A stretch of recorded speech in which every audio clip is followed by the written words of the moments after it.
The Tao of Self-Confidence, Episode 99. Welcome to the Tao of Self-Confidence, where I share stories of amazing women finding their inner journey to self-confidence 5 days a week. Get your free audiobook by visiting thetaoofselfconfidence.com. Well, hello friend. Welcome to the Tao of Self-Confidence, where I share stories of amazing women who have discovered their inner journey to self-confidence. I'm your host today, Sheena Yap Chan. And today I have a special lady on today. She is known as the online marketing angel. You know, she has quite a story. The first time I even knew of her was actually through the internet, right? I saw her story and I was really inspired by her. So I knew, I had to bring her on because I know once you listen to her story, you'll be inspired as well. So without further ado, I'm going to introduce you to Shalonda Gordon. Shalonda, how are you doing today? Maybe you can fill in a little bit more about yourself to the listeners. I'm great. Thank you so much, Sheena, for having me on. It's an honor. Yeah, I actually came online in 2008. I basically have been an entrepreneur since day one, but went to college, ironically enough, for physical chemistry. So was set on a path to basically spend every day of my life in a lab. And since I dealt with physical chemistry, the type of lab work I did usually happened in labs with no windows, like in the basement, right? Because of the kind of research that we did. And at 19, while I was learning all this in chemistry, I realized I really don't want to be in a lab every day.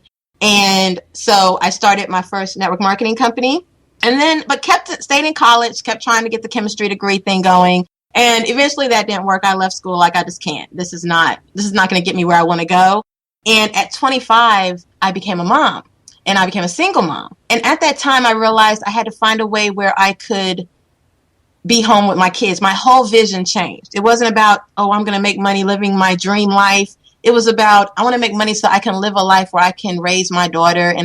And so basically I wasn't really getting child support. So when I came online in 2008 to really grow my network marketing business, I really just wanted to make enough money to supplement my income to create my own child support system. So like $300 to $400 a month, right? By 2008, I had 2 daughters. I had my second daughter in 2007. So at this point, I really needed to make that work. And that's pretty much where the journey started. And I haven't ever looked back. That $300, $400 a month turned into a couple of grand a month and went full time in 2013 and just loving life.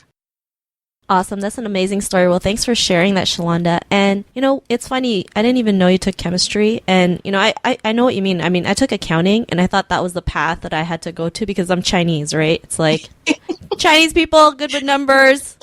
You're going to accounting. And, I tried taking my certification. I was like, I am not an accountant. Like, this is not for me. So I totally understand what you're talking about, right? You think you're on the set path and you're like, this is not the path that I want to go. I don't want to be crunching numbers all day. So, right. So, thanks for sharing that. And, what's your cultural background? Well, I'm African American and American Indian. So I'm a bit of a melting pot culturally, but I guess who is I haven't really not met 100%. Anyone that's 100% of everything, but yeah. So I'm just a kind of a blend. Yeah, awesome. I have some Dutch in me too. I know that Dutch in me. I'm a blend. I love that. That's okay. It's all good. Well, thanks for sharing that. And what would be your favorite self-confidence quote? My favorite self-confidence quote is, online, I'll lead with this. Online, and when I came online, and most of my life, I've been known for really being kind of giddy. I'm like always smiling. When I get scared, I smile. When I'm nervous, I smile. Just a real quick story. When I was 12, 13, I got caught shoplifting, and I lived in Germany, so I'm a military brat, right? So I lived in Germany, so the MPs had gotten me for shoplifting, and the lady, when my mom came in, the lady's like, you better come and get her, because she keeps smiling at me, and this isn't funny. And my mom was like, she's smiling because she's scared. Like, it's very clear. She knows very well this isn't funny. But with that, it's become kind of a tagline of keep smiling. And my favorite quote is, one who smiles rather than rages is always the stronger. And it's a Japanese proverb. I found that has been it really speaks to my life and how I've been able to overcome a lot of things because of the fact that I could, no matter what, find a smile. Even though it got me in trouble sometimes, I love that story. And you know what? A smile can make a huge difference. Maybe you're walking on the street and there's someone who's like depressed, right? And you just give them a smile, like really, it just changes, right? And nobody, some people take that for granted. They don't realize how much they can change a person's life just by that simple act of smiling. So I really love that quote that you mentioned. And, in your own words, how would you define self-confidence? I define self-confidence based on my experience, which has been believing in yourself even through your faults. Like when I was growing up in that sort of thing, I was raised kind of in a household where as long as you did good in school, as long as you got straight A's, as long as you did those things right, you could have whatever you want and do whatever you want. But the minute the grades weren't right, then it's like the whole world started falling apart. And with that, knowing it wasn't the intention of my family necessarily, but things happen and we form these beliefs. With that, I began to believe that my failures, because school was a very large part of my life, so I began to believe that my failures basically spoke to who I was inside and what kind of person I was.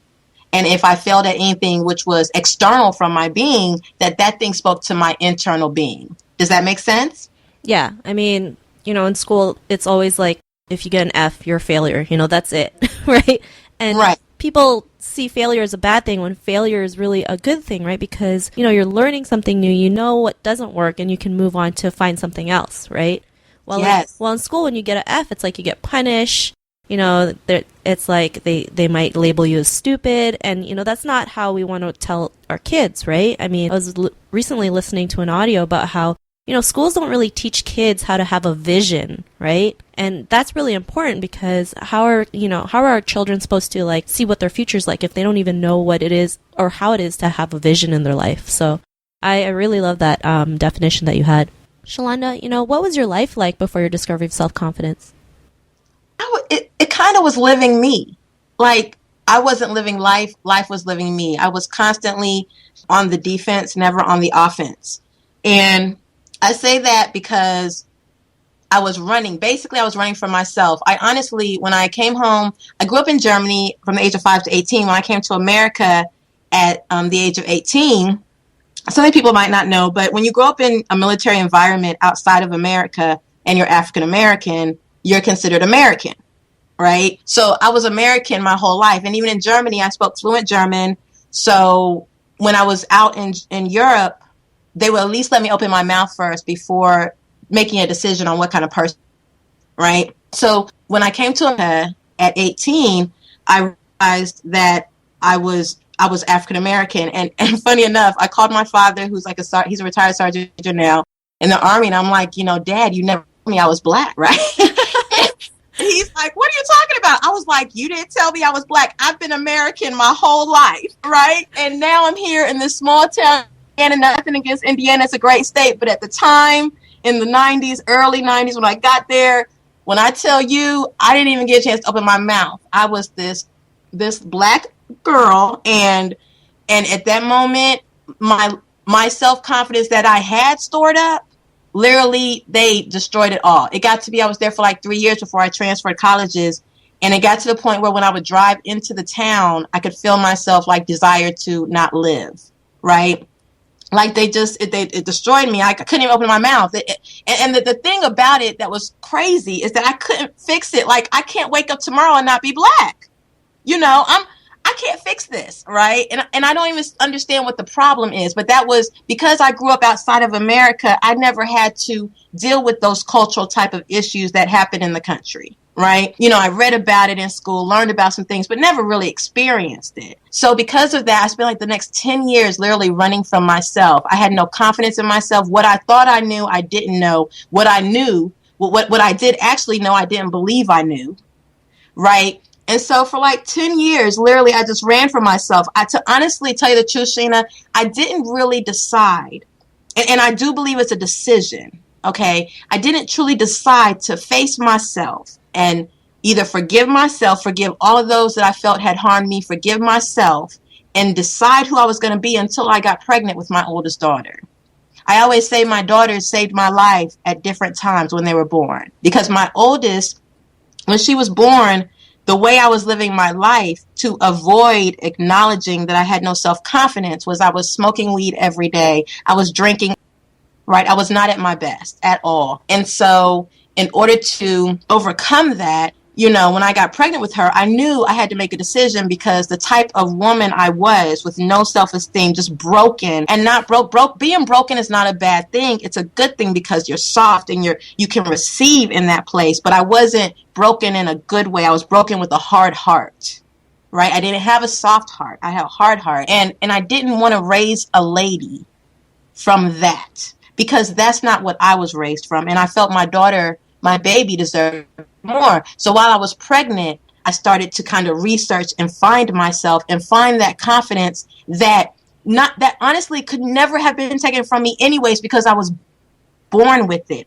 It came inside of me. It's not something that I earned or something that I learned about over time. I came into this world being great, complete self-confidence. It's always been there. I had just decided to ignore it based on what other people, external forces, were saying to me. Does that make sense?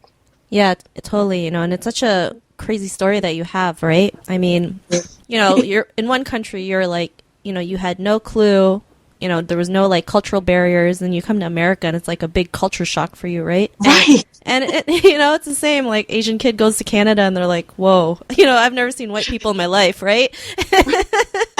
Right. So I totally understand, right? I never had like that kind of what you had to go through, right? Because I feel like Canada had more, they had more cultures and the barriers weren't as bad as probably some parts in the States.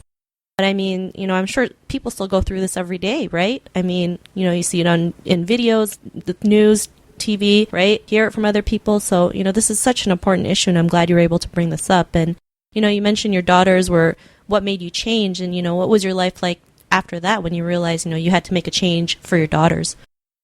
At that point, life was actually new. Like, I could sit here and be like, oh, it was the best thing ever, Sheena. I was just moving forward. You know what I mean? Yeah, the truth is, and this might be the truth that some don't want to hear, that aha moment was very real and very much there. And afterwards, when that saying, ignorance is bliss, that thing is so true, right? It's so true. Because once you know, there's no going back. And I will say this. Afterwards, one thing I will say is that I've never looked back. I look at struggles differently now, right? And I attack them differently. I celebrate them, ironically enough, right? And when you really lock down your self-confidence, which for me, it was a decision, but I also read a few books. Like I follow Bob Proctor a lot, and I read his You Were Born Rich, right? I'm currently doing his Winner's Image program.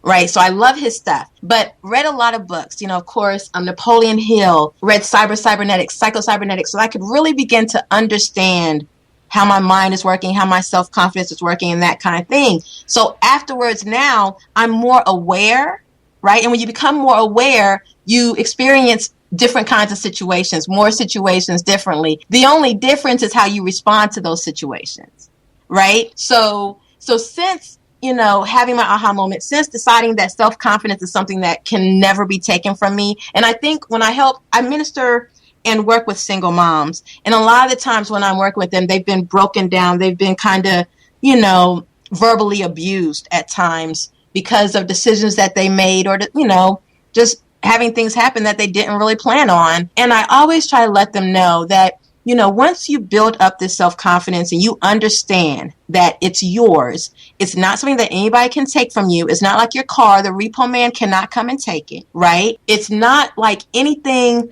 that's out there. It's something inside. And once you realize this, you take a moment and become very aware of everything happening in your life, because reality is that we create every situation around us. So once we accept responsibility for that, hold on to our self-confidence. And yes, it grows as you continue to expand and overcome situations. You might not overcome them at first, but, the second time, third time you overcome them, which is why I say, afterwards I could act like it's been great. And what has been great is the fact that I can actually face situations with power, with strength, right? There's not all of this. There's no fear in that place.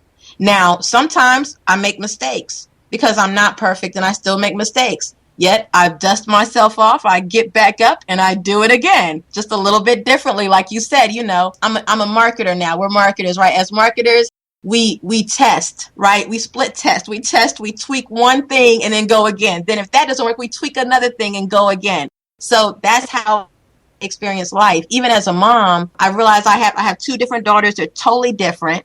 And how I respond to one, I might try it with the other, but it simply doesn't always work. So I have to tweak it and go again, right? Yeah, totally. So that's how it's been.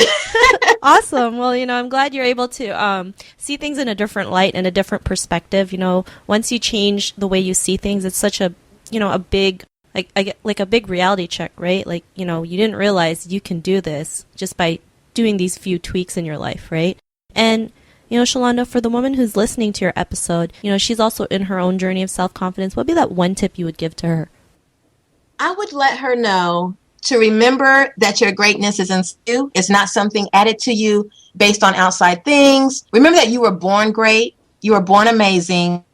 Living proof that this world definitely needs your smile, it needs your heart, and it needs you.